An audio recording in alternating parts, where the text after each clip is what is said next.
Bom, nós vamos dar continuidade hoje ao texto que estamos estudando, Sermão do Monte, Mateus 6, de 9 a 13.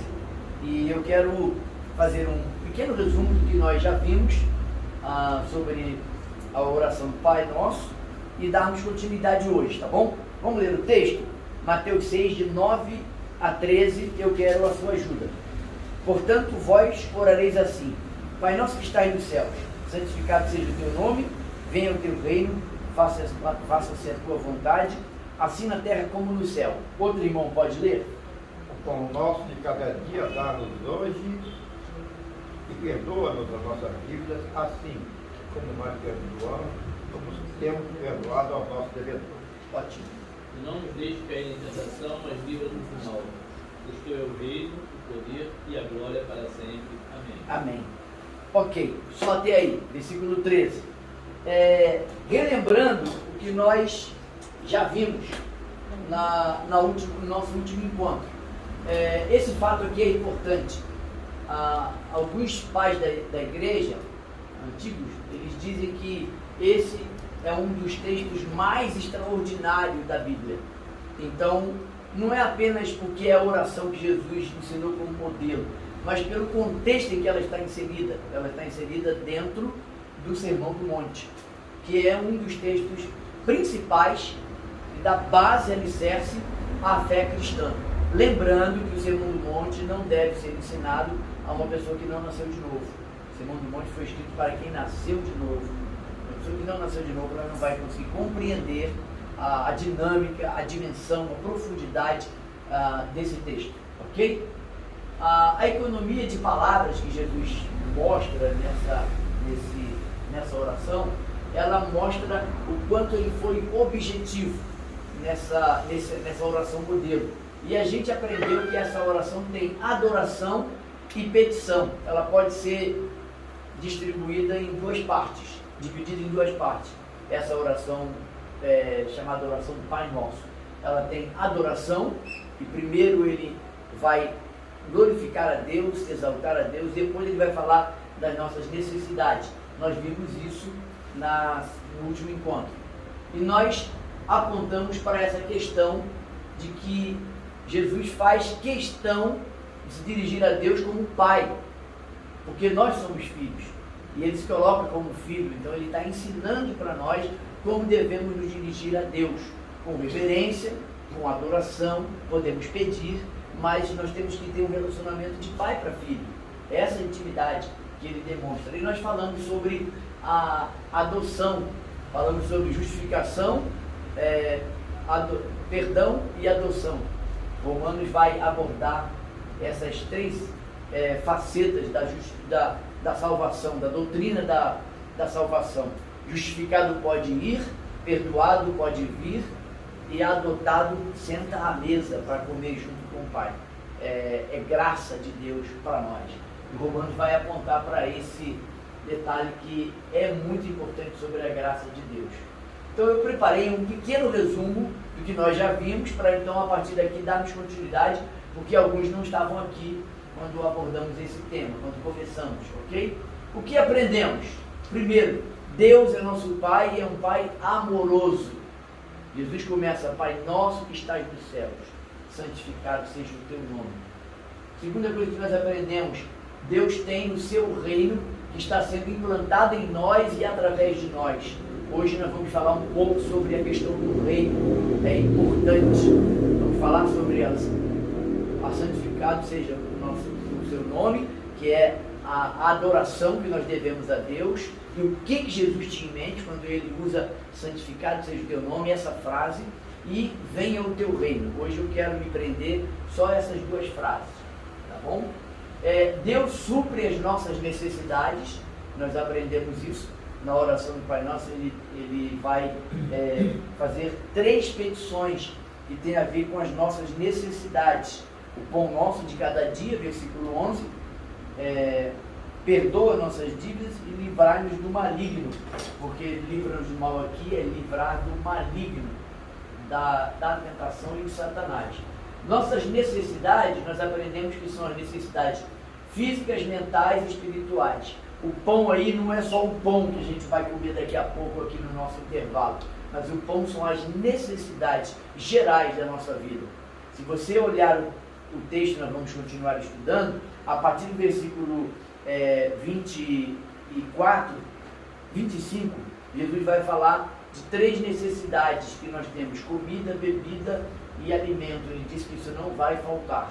São necessidades básicas, ele promete que vai nos dar isso.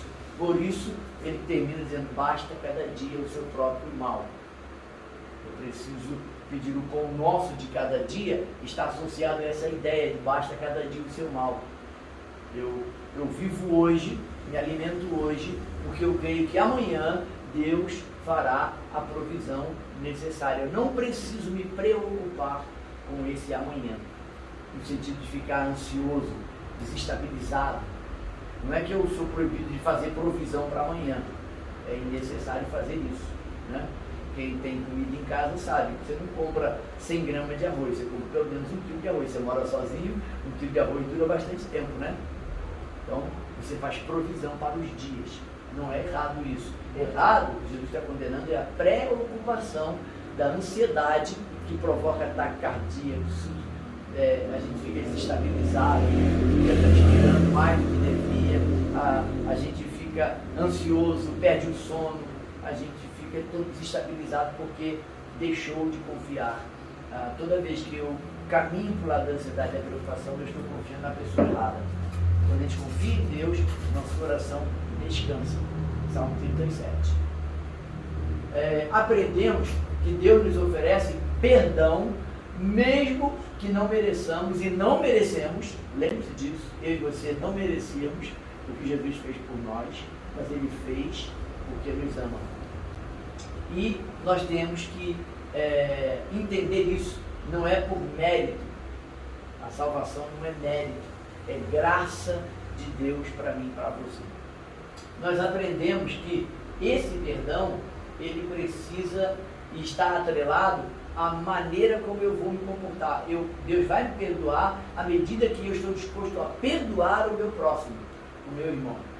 E aí a gente vai ver isso com detalhes mais para frente, ok? A questão do perdão. O irmão Romildo trouxe uma palavra muito boa sobre isso no domingo que eu não estive aqui e você perdeu porque você não veio. Foi muito boa. E quinto, Deus perdoa nossos pecados e nós devemos perdoar os outros. Os outros aí semelhantes, não apenas nossos irmãos, tá bom? E por último, Jesus nos ensina na oração do Pai Nosso que Ele tem poder para nos livrar da tentação e do mal. Aí a tradução da King James, por isso que está em parênteses ali maligno, a tradução da King James aponta dessa forma, né? Livrai-nos do maligno. Porque o Jesus está apontando ali é que Ele pede duas coisas interessantes, né? Primeiro, Jesus ele pede para livrar-nos da tentação. E aí, todo pecado é fruto de tentação. Ninguém peca sem antes ser tentado. Então, Jesus pede com antecedência que o mal seja cortado na raiz. Livra-nos da tentação e do mal, do maligno, que tenta. É o maligno que tenta. Então, Jesus está trabalhando de maneira proativa em nosso favor nessa oração modelo. Ok? Por ser uma oração modelo, Jesus tem em mente o seguinte esboço: os 3 primeiros pedidos são referentes ao Reino de Deus e os 3 últimos têm a ver conosco. Você pode olhar aí as sentenças, né? Ele começa dizendo: santificado seja o teu nome, versículo 9. Depois ele vem no versículo 10, venha o teu reino. Versículo 10 ainda, faça-se a tua vontade. Nós temos que estudar essas 3 sentenças em separado para compreender mais a profundidade desta oração. É um texto riquíssimo, eu não vou conseguir explorar tudo, nem tenho essa intenção, mas o que eu puder eu vou compartilhar com você dessa questão hoje, tá bom? E ele termina colocando uma condição: se nós não perdoarmos, ele também não perdoará nossas ofensas. Isso aí é divisor de águas. Então, o perdão, olha o que aparece aqui agora. Calvino diz que há um paralelo com os 10 mandamentos porque os 10 mandamentos também está dividido em duas partes, né? Você sabe que os 4 primeiros mandamentos estão relacionados a Deus e os 6 últimos estão relacionados ao meu próximo. Essa é uma divisão.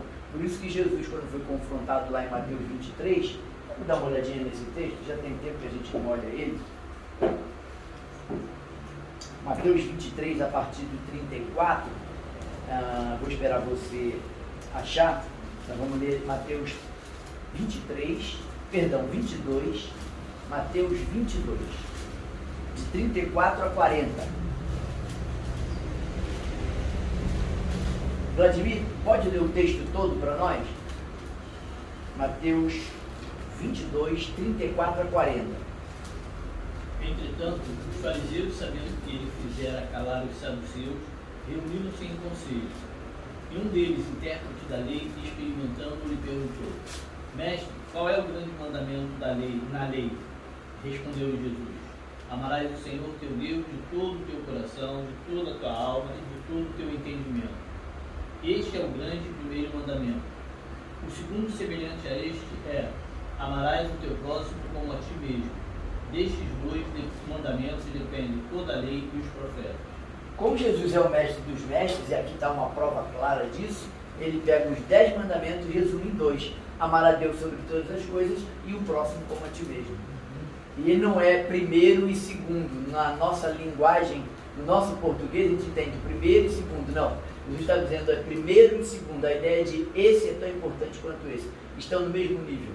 Então eu preciso amar a Deus sobre todas as coisas e o próximo como a mim mesmo. E aqui está o resumo dos 10 mandamentos. Esse texto é maravilhoso, é riquíssimo e tem detalhes aqui que eu não vou apontar agora. Então, a oração do Pai Nosso, ela também tem essa divisão. Deus e eu e as minhas necessidades. Então, primeiro, eu preciso glorificar a Deus. A primeira tábua dos 10 mandamentos esboça os nossos deveres para com Deus. A segunda tábua, os 6 últimos mandamentos, Êxodo 20, está lá o texto de 10 mandamentos, meus deveres para comigo e para com o próximo, meus semelhantes. Está bem claro isso lá no Sermão do Monte. E aí sobre o perdão, aliás, sobre os 10 mandamentos, né, Êxodo 20. Sobre o perdão, essa frase aqui, ela pode nortear a gente com relação ao que é o perdão, biblicamente falando. Você e eu conhecemos pessoas que dizem, isso eu não perdoo. Já ouviu essa frase? Isso não dá para perdoar. Essa pessoa não dá para perdoar. Essa pessoa que fala essa frase, ela pode ser até uma nova convertida, mas um crente maduro ela não é. Ou ela não é salva em Cristo, não recebeu o Evangelho da Graça, não foi iluminada a sua mente pela palavra, pelo Espírito Santo, e ela não consegue entender. Então, leia comigo. Lembre-se que o perdão é para ler junto. Vamos lá? Lembre-se que o perdão não é um sentimento, é uma decisão. Sabe por que nós temos dificuldade de perdoar, irmãos? Porque nós não entendemos o perdão como uma decisão. Assim como o amar é uma decisão. Deus amou o mundo, Ele decidiu enviar Jesus para nos salvar. Então, não encare a necessidade de perdão como um sentimento. Eu não estou pronto para perdoar, eu ainda estou magoado. Não. Perdão não tem a ver com sentimento, não são emoções. Perdão é uma decisão. Eu e você estamos habilitados para perdoar. Se você tem, e não é pouca gente que tem problema com relação ao perdão, você precisa parar e pensar, porque as nossas orações não serão respondidas, nossos pecados não serão perdoados. Nós não vamos obter perdão de Deus se nós não estivermos dispostos a perdoar o nosso próximo. Entenda isso vai te ajudar na hora que você estiver diante de um dilema em que você precisa perdoar alguém. E aí, deixa eu te dar uma palavra aqui, e eu usei isso essa semana com um irmão da igreja aqui. Perdoar é um dever, mas perdoar não significa que você vai se sentar junto e vai caminhar junto, vai dar de mão dada com esse irmão. Eu sempre gosto de lembrar isso. Eu tenho que perdoar, é meu dever perdoar. Agora, eu não preciso continuar andando de mão dada com essa pessoa que me traiu, que me causou algum prejuízo. Eu tenho que ser prudente. Se ele fez uma vez, ele pode fazer de novo. Mas tu não tem que perdoar 70 vezes 7? Sim, eu vou perdoar quantas vezes for necessário. Mas o perdão não diz que eu tenho que andar do lado dessa pessoa o tempo inteiro. Jesus perdoou Judas? Provavelmente perdoou, lógico que perdoou. Mas Judas, o que ele fez? Partiu para um outro destino. Jesus perdoou muitas pessoas. Ele lá na cruz, ele disse: Pai, perdoa-lhes, porque eles não sabem o que dizem. Jesus decidiu perdoá-los. Por isso que decisão, perdão não é um sentimento, é uma decisão. Isso pode virar a chave na tua mente, querido. Se você está com um problema de relacionamento com alguém, decida hoje perdoar. E aí tem um detalhe do perdão: quando você libera perdão, você é liberto.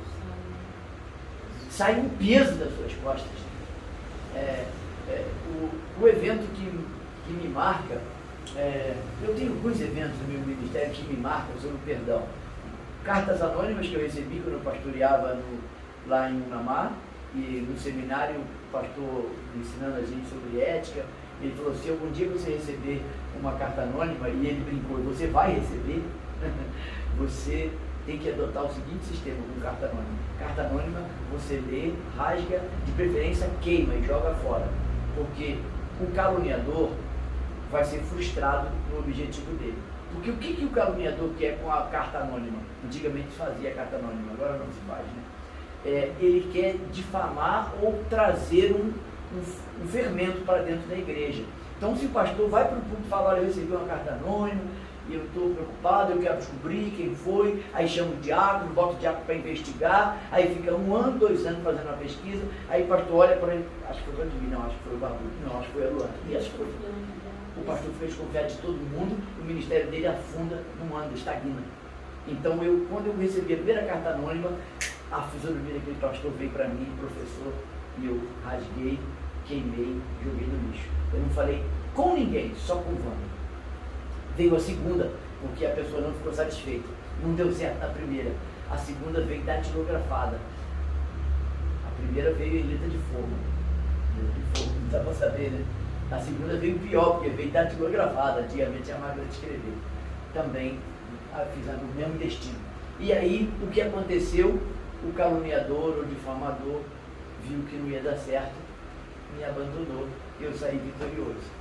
Eu decidi abafar. Isso você deve fazer com a fofoca. Alguém vai dizer: pastor, me disseram não é membro dessa igreja. Então você já corta ali, irmão, não quero ouvir. Se você não falar o nome, o local, a hora, eu não posso ouvir você, porque eu vou ser um caluniador, eu vou ser um fofoqueiro junto com você. E aí eu vou, Vladimir me disse, disseram para ele, olha, aí a fofoca andou.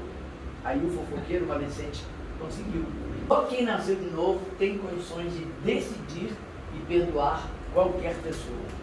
Não tem nenhuma possibilidade de esperar isso de uma pessoa que não nasceu de novo. A pessoa que não nasceu de novo, ela não vai perdoar com você. Mateus 18, versículo 21. Então Pedro, aproximando-se, perguntou: Senhor, até quantas vezes meu irmão pecará contra mim e eu lhe perdoe? Aí Pedro sugere: até 7 vezes? Deixa eu lembrar isso. Os rabinos ensinavam que o judeu tinha que perdoar 3 vezes. Mas na crença deles era 3 vezes. Perdoou 3 vezes, tá bom. Depois precisa perdoar mais. Aí Pedro, querendo ser generoso, sugere até 7. Aí Pedro está pensando: pô, vou tirar 10, né? A lei dos fariseus, os rabinos dizem que são 3 vezes. Eu vou falar 7.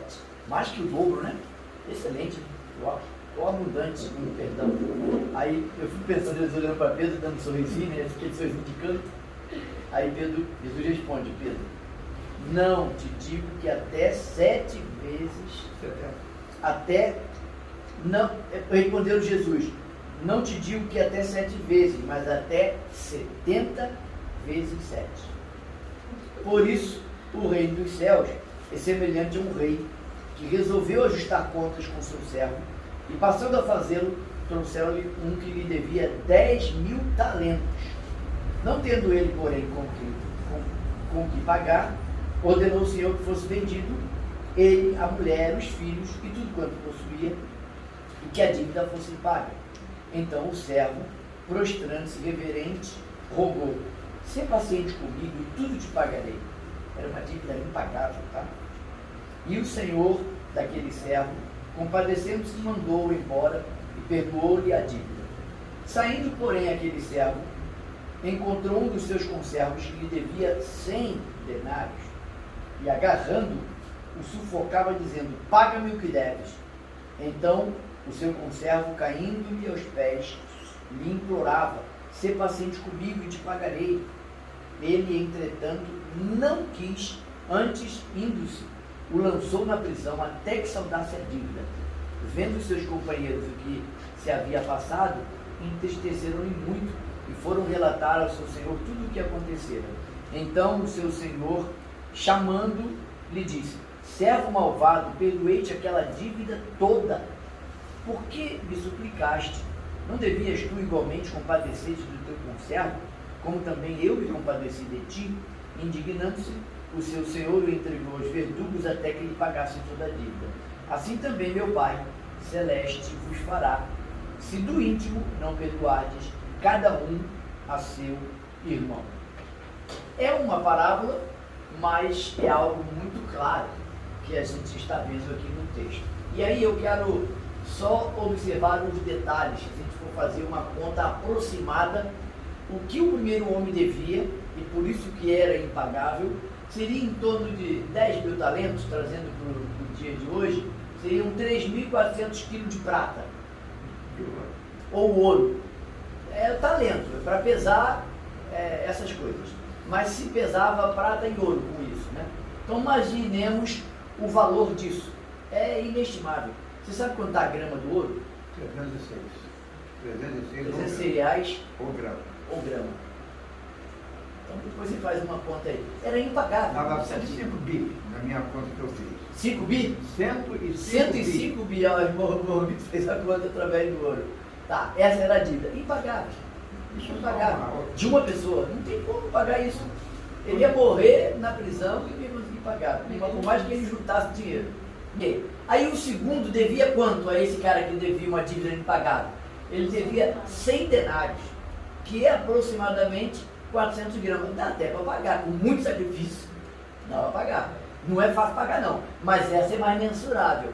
É um dia de trabalho. Ou seja, se comparar a dívida de um à dívida de outro, não tem como comparar. Então o que Jesus quer aplicar na minha mente e na sua mente?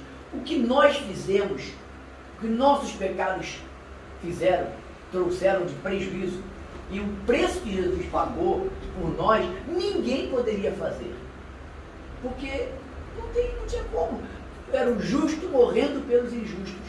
Era alguém pagando algo que ninguém podia pagar. Só Cristo. Aqui está, Senhor, irmãos, o mérito da salvação é todo de Cristo. Não tem mérito em mim.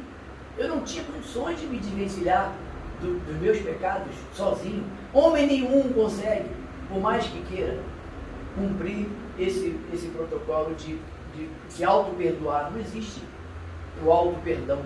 Você precisamos, e eu e você precisamos do sangue de Cristo para ser derramado na cruz do Calvário para perdoar nossos pecados. Sem derramamento de sangue não há perdão de pecados. Hebreus vai falar isso, ok? Só para você ter uma ideia. Então, quando eu vou pensar em perdoar alguém, eu tenho que lembrar que o meu perdão foi uma dívida impagável. Então é isso que pesa na balança. Eu preciso perdoar a Luana. Quantas vezes? 70 vezes 7. Quantas vezes o Vladimir precisa perdoar o Vanderlei? 70 vezes 7. Por quê? Porque a dívida que nós tínhamos e que fomos perdoados com Cristo era infinitamente maior. Por mais que a gente tenha alguma divergência, não se compara ao peso do nosso pecado. Então o perdão, ele passa pela via da decisão, e isso é importante entender. Perdão não é um sentimento, é uma decisão. Por isso que só um cristão, só quem nasceu de novo, tem capacidade de compreender isso. E a ilustração que Jesus conta na parábola é para dar a gente uma dimensão de quem éramos. Nós éramos esse devedor aí de 10 mil talentos e fomos perdoados, porque era impagável a nossa dívida. Ok? Só para você ter uma ideia. Jesus vai usar sobre a questão do perdão na oração ele diz, não nos deixe cair em tentação. Que tentação? Aí Calvino sugere que seja a tentação de não perdoar, ou qualquer outra área de fraqueza na vida. Mas Calvino pegou essa sacada no contexto, porque Jesus vai falar de perdão logo depois. Então será que Jesus está falando disso? Talvez, estamos conjecturando, não tem como afirmar isso, mas cuidado para você não cair na tentação de não perdoar, ou você estipular régua e parâmetro para você, até aqui eu perdoo, passou daqui eu não perdoo. Era isso que Pedro estava propondo. Os rabinos falavam 3, Pedro falou 7, Jesus falou 70 vezes 7. Na verdade, não são 490, é quantas vezes for necessário perdoar, porque perdoar é uma decisão. Você entendeu isso? Então, qual fraqueza que pode ser? Então, pode ser outras áreas. No casamento.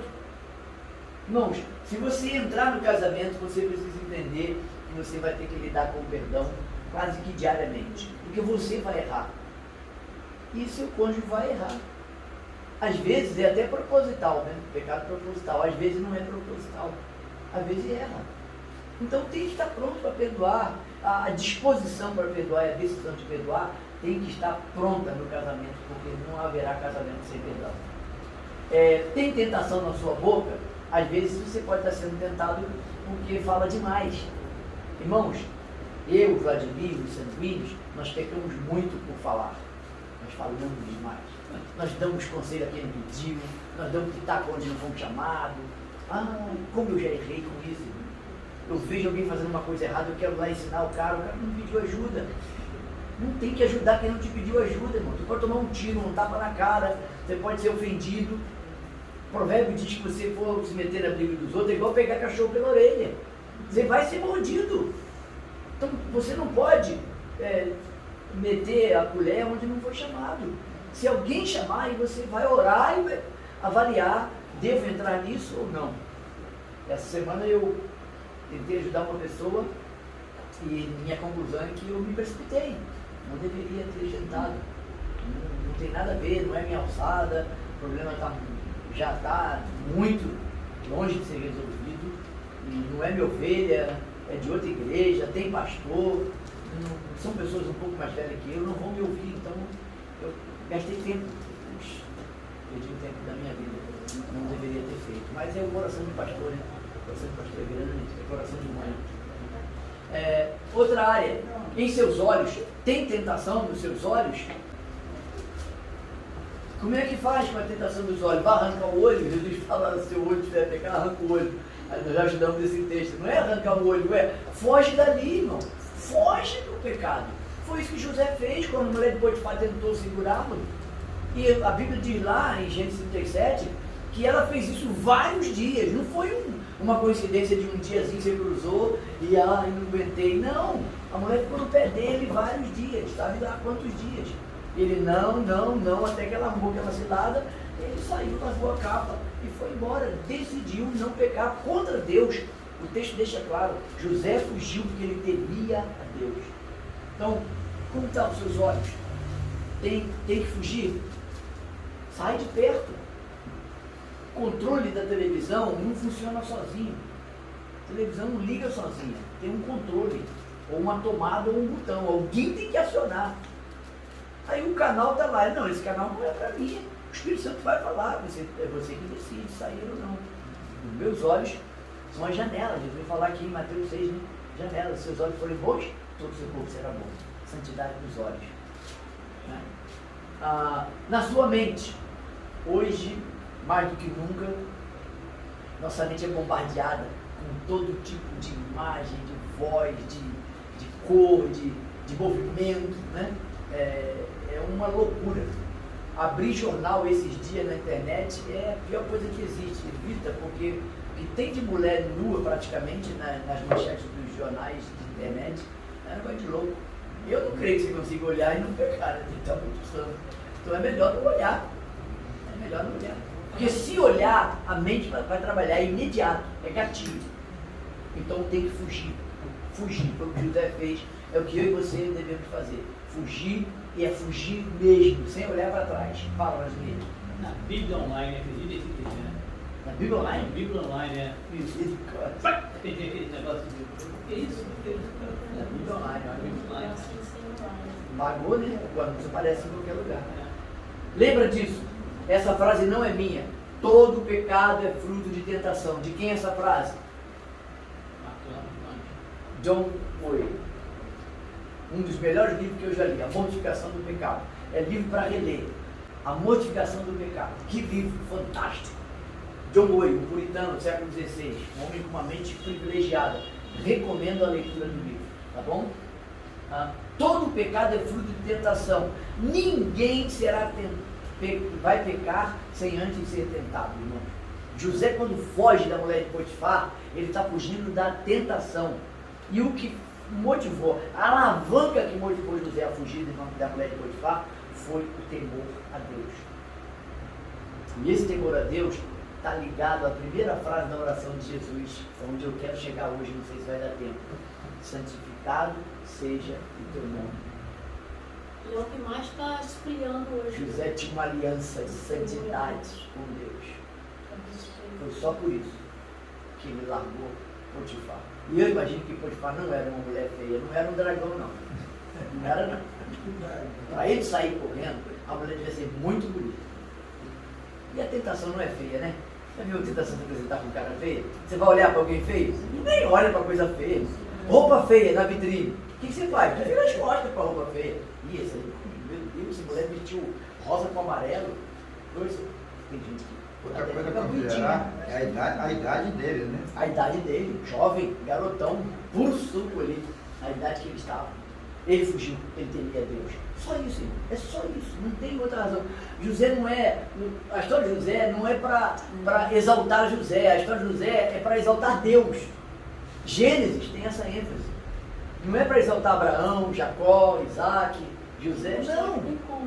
A história de José, o Gênesis aponta para Deus, a Bíblia aponta para Deus o tempo inteiro e principalmente para Cristo.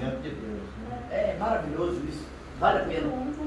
E aí eu pergunto, nós estamos falando de oração, né? Oração do Pai Nosso. Como está a sua vida de oração? Você tem santificado a Deus na sua vida? Porque a primeira frase da oração do Pai Nosso é: santificado seja o teu nome. Você tem santificado a sua vida? Você ainda é daqueles crentes que quando fica com irado, fala palavrão? Não tem domínio próprio? Você tem buscado o seu reino, porque essa é a segunda frase, eu queria chegar lá, né? E a sua justiça? Você tem pedido a Ele provisão, perdão e proteção? Esse é o resumo da oração do Pai Nosso. A vontade dele precisa ser estabelecida, o reino dele precisa ser implantado e o nome dele precisa ser santificado na minha vida. Essa santificação é algo tão bonito, se der tempo, tomara que eu chegue lá. O perdão é tão indispensável à vida e à saúde da alma como o alimento para o corpo. Irmãos, trabalhe seriamente na questão do perdão. Eu não sei, mas eu vou insistir nisso. Se você tem algum problema de relacionamento com alguém, gaste um tempo, priorize isso, não procrastine, não deixe isso para depois. Quanto mais você demorar, mais se agiganta a barreira para você se derrubar e ser liberto do peso da falta da liberação do perdão. Corre para essa decisão, acelera, seja proativo. Se tem algo para resolver, resolva, porque isso vai trazer saúde física, psíquica, emocional, principalmente mental e emocional, porque nosso corpo, nós somos psicossomáticos. O que acontece aqui dentro, nas emoções, nossas mentes, afeta os nossos filhos. É impressionante. Então cuida disso, tá bom? Por isso, o pedido seguinte que Jesus faz é: perdoa-nos as nossas dívidas. O pecado é comparado aqui a uma dívida. Aqui é John Stott que dá essa dica. O pecado é comparado a uma dívida porque merece castigo. Então, quando Jesus está orando, perdoa nossas dívidas, dívida ali não é os 10 reais que eu estou devendo ao Vladimir. Estou devendo 10 reais? Não, né? Mas digamos que eu estivesse devendo. Não são os 10 reais que eu devo ao Vladimir. Não. O que eu devo ao Vladimir? Se eu não devo os 10 reais, eu devo o amor. A ninguém devais coisa alguma a não ser o amor. Tem gente que é mais fácil de amar, né? Tem gente que é mais difícil de amar. Dia 28, sexta-feira, foi dia da sogra. Você já parabenizou sua sogra? Se você tem sogra viva, tem que dar um presentinho para ela, dia 28. Ok? Então, o castigo, aí, perdoa nossas dívidas, está falando com relação aos nossos pecados. Jesus se coloca e ensina a gente a entender que somos pecadores, não merecemos nada. O que merecíamos? Morte, condenação eterna. Paulo vai dizer em Romanos que nós éramos inimigos de Deus. Agora, Jesus falou, já não somos mais vocês de servos, sim de amigos, porque o servo não sabe o que diz o seu Senhor, o amigo sabe. Você tem um amigo? Que Jesus seja o seu grande amigo. Já aprendemos que as 3 primeiras petições fala a respeito de Deus e a sua glória, exclusivamente. Essas frases, volta lá para Mateus 6, por favor. Essas 3 frases, não vão correr, para você entender isso. Pai nosso que estás no céu, santificado seja o teu nome, venha o teu reino, faça-se a tua vontade. Essas 3 frases, elas estão dando, Jesus está dando ênfase na glória, no caráter, nos atributos de Deus, mostrando quem Deus é. Ele deve estar em primeiro lugar. Agora nós vamos entender o que Jesus quer nos ensinar com essas 3 petições. Agora eu cheguei onde eu queria. Primeira frase, santificado seja o teu nome. Por que Jesus não usa o nome de Deus? Porque Yahvé era usado em momentos muito especiais e quando os escribas escreviam o nome de Deus, Yahvé, eles usavam uma pena específica. Só aquela pena era uma pena exclusiva para escrever Yahvé, tamanho o temor e a reverência que eles tinham com Deus. Então Jesus, sabendo disso, ele diz, santificado seja o teu nome. Ele não fala Deus. É interessante que Mateus não fala reino de Deus. Mateus fala reino dos céus. Então Mateus, ao escrever, ele teve essa sacada. Mateus era um judeu e ele conhecia a cosmovisão de um judeu. Por isso ele escreve reino dos céus e não reino de Deus. Lucas já usa reino de Deus. É interessante isso, né? Reverenciado seja o teu nome, essa ideia de santificado. Jesus está dizendo que nós devemos reverência, temor a Deus. Note que Jesus respeita a tradição judaica, ele não usa a palavra Deus, e sim o teu nome. Todo judeu sabia o que Jesus estava querendo dizer, o que essa frase abarcava. Santificado seja o teu nome. O judeu sabia que Jesus estava se referindo a Deus, o Pai amoroso. Por isso ele começa, Pai nosso que está nos céus. Ok? Então, a reverência a Deus era tão importante para o judeu que eles evitavam pronunciar a palavra, sequer escrever. Então, era uma reverência tão grande que falar eles evitavam e escrever só com uma pena exclusiva, uma pena separada. Vinha escrevendo o texto, aí tinha que escrever Yahvé, pegava a pena, só aquela pena ali que escrevia Yahvé. Era algo que mostrava, simbolizava o temor, a santificação que eles queriam dar ao nome de Deus. Nome aí, para o judeu, significa que tudo que envolve a pessoa de Deus, o seu caráter e as suas atribuições. Com isso, ele está nos ensinando aqui que a humanidade inteira venha conhecer a Deus desta forma. E aí nós vamos voltar lá para João 17, que nós já lemos hoje, para você entender isso aí. João 14, 17, 4 a 6, irmão Romildo pode ler para nós? João 17, de 4 a 6. Jesus estava sempre ocupado em glorificar a Deus. Vladimir vai ler 8,50, João 8,50. 4 a 6?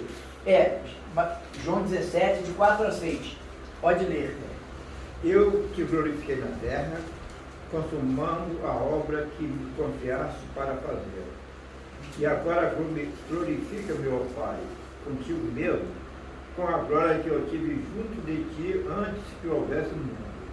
Manifestei o teu nome aos homens que me deste do mundo. Eram teus, tu nos confiastes, e eles têm guardado a tua palavra. Ok. Jesus está mostrando essa ênfase de glorificar. Jesus estava o tempo inteiro com isso na mente. Eu preciso glorificar. Você sabe que a ideia de glorificar aí é refletir a glória. Lembra daquele brinquedinho, daquele tempo que a gente brincava, pegava um pedaço de espelho e ficava apontando para o sol para ir lá no rostinho do amiguinho? Isso é glorificar. Eu preciso glorificar a Deus. As pessoas precisam ver em mim algo que aponte para Cristo. Foi isso que aquela mulher disse quando olhou para Pedro. Você é um deles, o teu falar te condena. Pedro no falar glorificava a Cristo, a Deus. Então não tinha como esconder. Não tem como esconder-se se você estiver refletindo a glória de Deus. O mundo verá a luz de Cristo em mim e em você. E é isso que Jesus se ocupava de fazer. João 8,50. Pastor, interessante que nem Pedro negando deixava de ser de Cristo. Nem, não tinha como. A salvação é irreversível, né? João 8,50. Leia para mim, Vladimir, por favor. Eu não procuro a minha glória, a minha própria glória. Há quem a busque e julgue. Ok. Jesus não está buscando glória para ele. Por isso que ele foge muitas das vezes quando a multidão quer aclamá-lo. Né? Ele, quando liberta aquele demoniado gadareno, ele manda o demoniado voltar e anunciar o que Deus tinha feito na vida dele. Volta, ele queria ir junto com Jesus. Quem não queria, né? Depois daquela libertação toda, o demoniado gadareno pensou, agora eu vou grudar nesse Jesus, não largo ele para mais nada. Ele falou assim, não, volta e anuncia lá aos teus o que Deus te fez. Ou seja, glorifica o nome do Pai, lá no meio da tua aldeia. É lá que você tem que ser luz. Jesus deu a missão para ele, da evangelização, que é a minha missão e a sua missão. Amém? Assim também podemos ver os salmistas exaltando o caráter de Deus e seus atributos. É impressionante como isso é notório. Eu tenho falado isso para os irmãos, eu estou estudando os salmos e eu estou descobrindo isso de uma maneira assim que me impressiona. O quanto os salmos exaltam o caráter de Deus e Spurgeon, ele diz que o ideal é você estudar os salmos e procurar Cristo em todos os salmos. É trabalhoso isso, mas Cristo está em todos os salmos. Não é só no Salmo 23, não. O Senhor é meu pastor, nada me faltará. Cristo está aí, ó, na cara do gol. Mas em todos os salmos, Jesus está nele. Jesus está sendo citado de alguma maneira. Isso é um mistério excelente, já dá um ânimo tremendo para olhar para os salmos. Eu não vou me aprofundar nisso, porque o nosso tema não é esse, né? Quando nós orarmos, precisamos lembrar que Deus é santo, a Ele devemos temer. Por isso a frase, santificado seja o teu nome. Irmão, eu posso orar debaixo do chuveiro? Posso. Mas será que é só debaixo do chuveiro que eu tenho hora para orar? Não tem um momento mais adequado não para orar? Não é pecado orar debaixo do chuveiro. Se eu não tiver, aconteceu algo dentro do banheiro, eu estou tomando banho. Eu não estou proibido de orar, mas convenhamos, é o melhor horário para orar. A ideia de santificação é prioridade, é reverência, é dar importância. Então, se eu vou encontrar com alguém importante, eu me preparo para esse encontro. Já foi para um casamento que a noiva chegou com unha sem fazer, cabelo sem escovar, sobrancelha sem fazer, vestido rasgado, sandália arrebentada? Já viu uma noivazinha no casamento? Não, a noiva se prepara no mínimo um ano antes, porque é o encontro da vida dela. Quando eu vou ao encontro de Cristo, e isso tem que ser diário, tem que ser algo que priorize. Por isso o santificado seja o teu nome. Eu preciso entender isso. Deus é santo, eu sou um pecador. Eu tenho que me aproximar dele com reverência, todo temor. Não dá para chamar Deus de você, irmãos. Deus não é seu amiguinho, seu coleguinha, seu namoradinho, seu colega de faculdade. Deus é um ser supremo, tremendo. A gente tem que temer e tremer a santidade dele. Os homens que tiveram encontro com Cristo, com Deus pessoalmente, alguns desmaiaram, caíram quase mortos. Daniel, João, Moisés foi tontos, queria ver Deus, não, ninguém vai conseguir me ver, vai morrer, cara. Eu vou passar ali na fresta, tu vai ver minha claridade só. Ninguém existiria, essa carne não existiria, a presença de Deus. Deus é santo. É esse Deus que ama você, é esse Deus que enviou Jesus para morrer na cruz por você, é esse Deus que eu e você devemos temer, reverenciá-lo. Por isso Jesus começa, santificado seja o teu nome. É número 1, tu és o mais importante na minha vida, Jesus está ensinando isso. É dele que vem toda a provisão. Você não está trabalhando, você não está com saúde, você não está tudo bem com você por obra do acaso. Não é mérito teu, não é porque você se cuida, não. É porque Deus tem sustentado você. É porque Ele tem livrado você de morte, de acidentes, de enfermidades. Deus tem sido bom. Não é mérito meu nem seu, não, querido. Entenda isso. Tem coisa boa acontecendo na sua vida? É Deus. Algumas coisas ruins aconteceram. Jesus também disse isso. No mundo tereis aflições. Tem de bom ânimo. E disse que seria boa para nós. Seria bom. A aflição é boa. O salmista no Salmo 19 diz: foi bom ter sido afligido pelo Senhor. Parece um paradoxo, né? Só quem nasceu de novo entende isso. Quando que a dor é boa? Conversa. Mas a aflição é boa. A aflição forja a gente. Né? Ninguém cresce sem sofrimento. Ninguém cresce. Eu ia continuar, mas eu vou parar aqui, porque aqui tem coisas preciosíssimas nessa expressão, venha o teu reino. Só para você entender, o verbo vem aqui, que é o verbo vir, né? Tem a ideia de ser estabelecido, tornar conhecido. Jesus está falando de algo muito profundo aqui. Aí tem uma lógica, né? Tem na segunda petição que ela está associada à primeira. Jesus está santificando e exaltando a Deus porque Ele quer que o reino de Deus seja estabelecido na terra. Então uma coisa está linkada à outra. Nós vamos por aí, a partir do domingo que vem. Algumas pessoas me perguntaram, vamos fechar aqui e a gente continua na semana que vem.